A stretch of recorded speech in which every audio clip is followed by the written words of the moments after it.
अस्सलाम वालेकुम क्लास।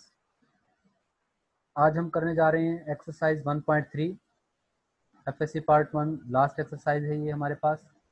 इसमें हमने कॉम्प्लेक्स नंबर्स को कॉम्प्लेक्स प्लेन पर रिप्रेजेंट करना है।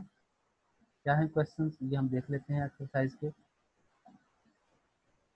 Graph the following numbers on the complex plane. इन नंबर्स को कॉम्प्लेक्स प्लेन पर रिप्रेजेंट करें। 2 + 3 आयोटा।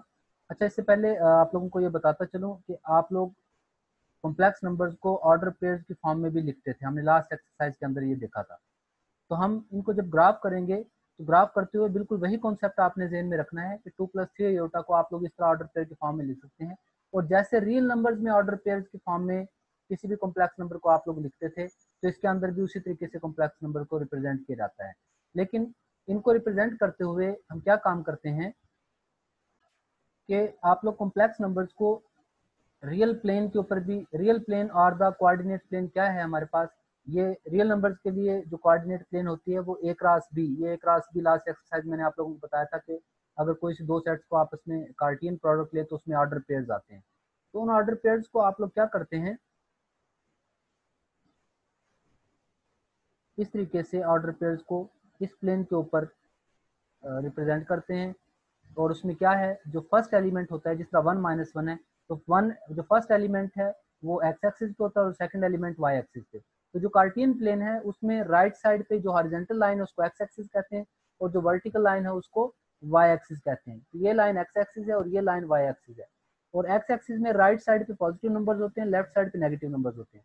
इसी तरीके से वाई एक्सिस में टॉप साइड पे पॉजिटिव नंबर्स हैं और बॉटम साइड पे नेगेटिव नंबर है। तो जब भी आप लोगों को कोई भी नंबर रिप्रेजेंट करना पड़े यहाँ पर किस टाइप का, लेट सपोज यहाँ पर रिप्रेजेंट करना है आपने नंबर 2 3, यहाँ पर 3 2 की एग्जांपल दी हुई उसने। मैं 2 3 अगर कहता हूँ कि 2 3 को अगर आप लोगों ने एक्सप्रेस करना है, कॉमा से सेपरेट करते हैं इनको, तो इसका मतलब एक्स कंपोनेंट इसका 2 है और वाई कंपोनेंट इसका 3 है। तो आप लोगों ने एक्स पे देखना है कि 2 कहाँ पर मौजूद है, एक्स पे 2 यहाँ पे मौजूद है। और वाई पे, सेकंड वाला वाई पे देखना है कि 3 कहाँ पे, यहाँ पे। तो आपने 3 को और 2 को दोनों को डॉटेड लाइन से ज्वाइन करके यहाँ पे कहीं पे क्या आ जाएगा, ये नंबर 2 3 आ जाएगा। तो इसी तरीके से यहाँ पर बाकी आप लोगों को बताए गए हैं। ये 3 2 का मतलब है एक्स पे 3 पॉइंट ढूंढा है और वाई पे जो है वो 2 पॉइंट उसने देखा है, तो दोनों को ज्वाइन किया है, तो यहाँ कहीं पे 3 2 पॉइंट आ जाएगा। इसी तरीके से -4 3 है तो एक्स पे -4 आप लोगों ने देखना है और वाई पे 3 देखना है। तो 3 को और -4 को ज्वाइन करेंगे तो ये वाला पॉइंट कहीं पे -4 और 3 आ जाएगा। और अच्छा, उसके बाद इस प्लेन में आप लोग गौर से देखें कि इस पूरी कार्टियन प्लेन में जो 4 पार्ट्स हैं इनको क्वाड्रेंट कहते हैं जो हम। तो इसमें जो ये फर्स्ट क्वाड्रेंट है इसके अंदर एक्स भी पॉजिटिव लग रहा है और वाई भी पॉजिटिव। तो अगर आपका कोई भी नंबर जिसमें पहले वाला और बाद वाला दोनों कंपोनेंट पॉजिटिव हो या फिर एक्स और वाई दोनों पॉजिटिव हो, तो याद रखिए कि वो फर्स्ट पार्ट में या फर्स्ट क्वाड्रेंट के अंदर लाई कर रहा होगा। इसी तरीके से इस पार्ट में देखें, एक्स नेगेटिव वाली लाइन लग रही है और वाई पॉजिटिव वाली। तो जब भी आपके पास एक्स नेगेटिव और वाई पॉजिटिव हो तो इसका मतलब वो सेकंड क्वाड्रेंट में लाई कर रहा होगा। थर्ड क्वाड्रेंट में देखें, एक्स भी नेगेटिव है और वाई भी नेगेटिव है, तो थर्ड क्वाड्रेंट में अगर आपके पास पॉइंट एक्स और वाई दोनों नेगेटिव हो तो थर्ड क्वाड्रेंट में लाई कर रहे होंगे। और अगर एक्स पॉजिटिव और वाई नेगेटिव हो इसी तरीके से, तो वो फोर्थ क्वाड्रेंट के अंदर लाई कर रहे होंगे। Okay, the geometric plane on which coordinate system has been specified is called real plane और कोऑर्डिनेट प्लेन। जिसके ऊपर, जिस प्लेन के ऊपर आप लोगों ने रियल नंबर को शो किया है या फिर आप लोगों ने कोऑर्डिनेट सिस्टम यहाँ पर दिखाया है, इसको हम क्या कहते हैं, कोऑर्डिनेट प्लेन भी कहते हैं। If a point A of the coordinate corresponds to the order pair A B, अगर ए बी आप लोगों के पास ये दो पॉइंट हैं, तो याद रखिएगा इन पॉइंट्स के अंदर पहले वाला जो एक्स कंपोनेंट है और दूसरे वाला वाई कंपोनेंट है, तो पहले वाले एक्स कंपोनेंट को एक्स कोऑर्डिनेट कहते हैं और इसको एब्सिसा का भी नाम देते हैं। और इसी तरीके से बी जो है इसको वाई कोऑर्डिनेट भी कहते हैं और ऑर्डिनेट का नाम भी देते हैं। तो ये आप लोगों से एमसीक्यूज के अंदर बातें पूछी जा सकती हैं।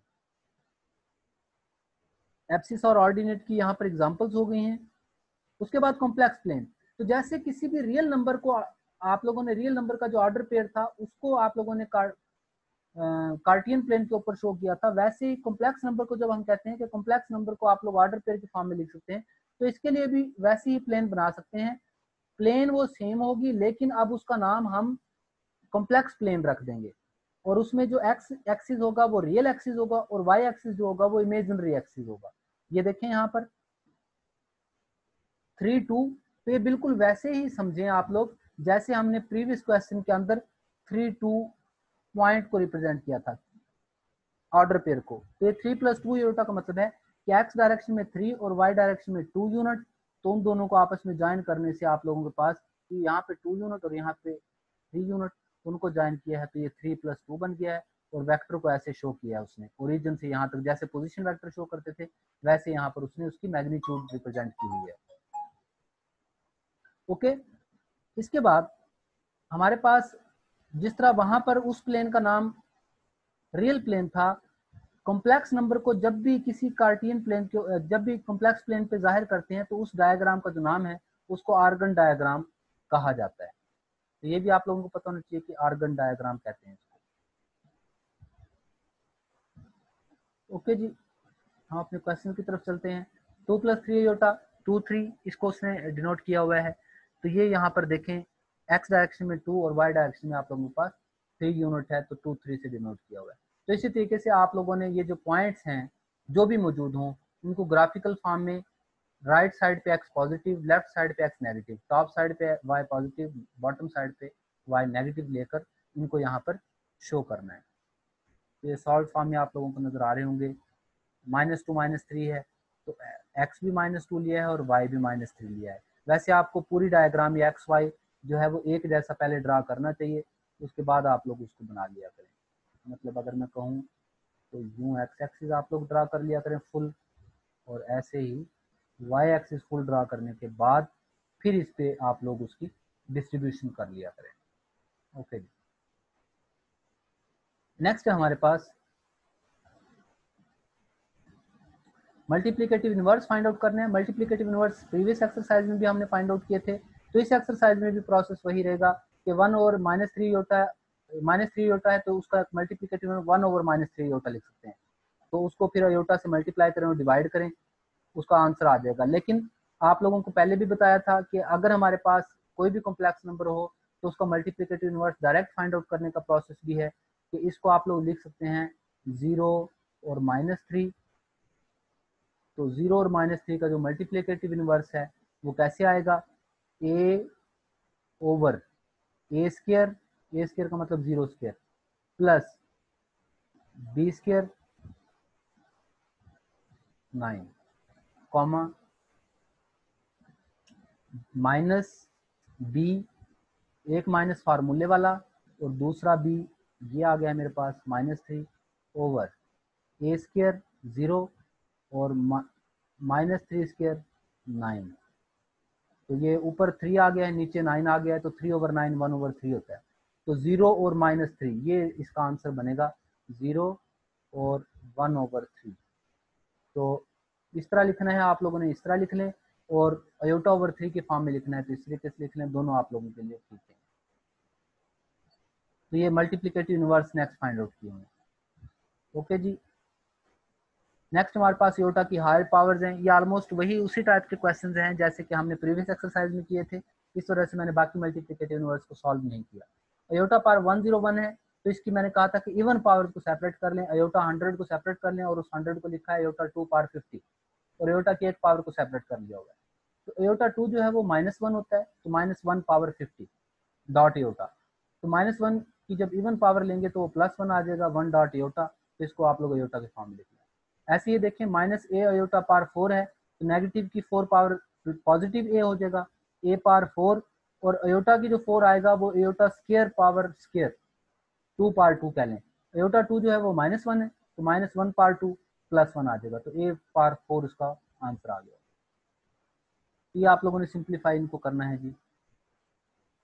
उसके बाद जो क्वेश्चन है कि यहाँ पर मॉड फाइंड आउट करने का प्रोसीजर एमसीक्यूज के हवाले से आप लोगों ने इनको जरूर देख लेना है कि कॉन्जुगेट जब भी लेते हैं तो पॉजिटिव और नेगेटिव नंबर किस टाइप से उसको रिप्रेजेंट कर रहे होते हैं, और किसी भी कॉम्प्लेक्स नंबर की पोलर फॉर्म भी उसने यहाँ पर दिखाई हुई है कि एक्स प्लस वाई योटा को एक्स कंपोनेंट को पोलर फॉर्म में आर कॉस थीटा और वाई को आर साइन थीटा के फॉर्म में लिख सकते हैं। R cos theta plus iota r sine theta के फॉर्म में भी लिखा जा सकता है। और r is equal to x square plus y square square root है, और theta is equal to tan inverse y over x है। ये उसकी मैग्नीट्यूड है यहाँ पर, और ये थीटा जो है उसकी एंगुलर वैल्यू है, वाई ओवर एक्स से ही निकाला है। वाई आर साइन थीटा है, एक्स आर कॉस थीटा है, तो tan theta is equal to y over x है, तो theta is equal to tan inverse y over x.